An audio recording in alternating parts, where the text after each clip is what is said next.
A nursing home with a census below 80% must create a unit dedicated to the care of COVID-19 affected residents and must provide appropriate PPE as I'm available. actually having a harder time now. I don't know why. You're going too fast, Senator. Speak slowly. A nursing home, this is page 4, item 3 at the top of the page of the executive order.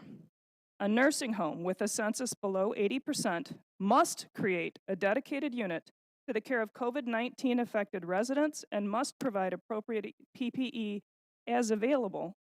And earlier in the executive order, it said a long-term care facility must not prohibit admission or readmission. The way I read admission means new COVID patients. So we are forcing nursing homes to take on new COVID patients, assuming that they have a census below 80% and asking them to provide PPE as available.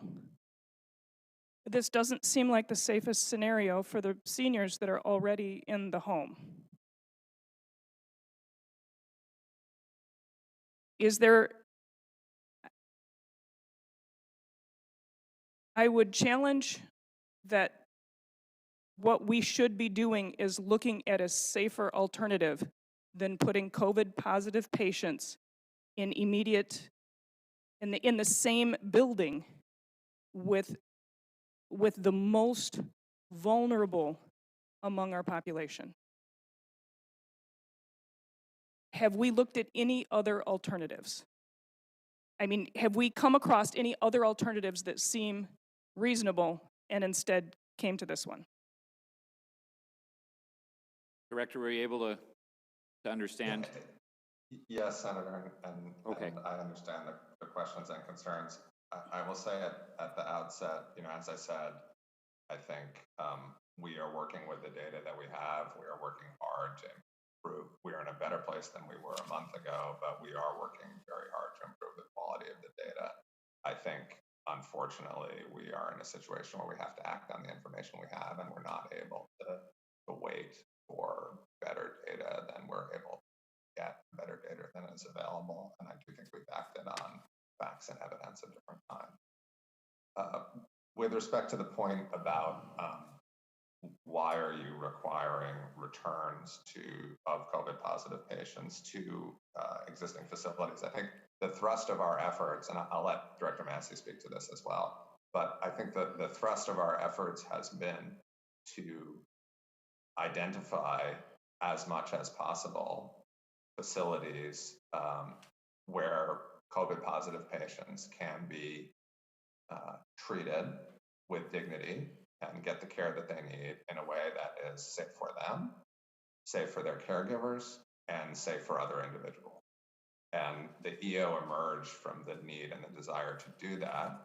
And the regional hub strategy emerged from the need and desire to do that, to create those facilities and to ensure that those exist, and as much as possible that those are facilities that are following the very best practices.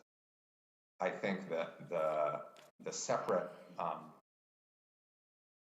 the dedicated units portion of the EO addresses just a couple things. One is the reality that with with the spread of COVID, you had lots of facilities with individuals who were COVID positive, and we wanted to make sure that they were being treated appropriately and in a way that minimized risk to others. And that was the reason for calling for those dedicated units. And with respect to discharges, the priority has been, again, to get folks into the regional units, and where that isn't possible, to get them in units that are segregated and of course have the needed protections for the individuals and for other residents. And we have worked very hard to expand the supply of units, and I think Director Massey this in more detail. But yes, we've had many conversations about ways to expand the availability of nursing beds and beds that are as safe as possible. I don't know, Director Massey, if you want to add. Yeah, thanks, Director Gordon. And I think I heard certain elements of the Senator's question, but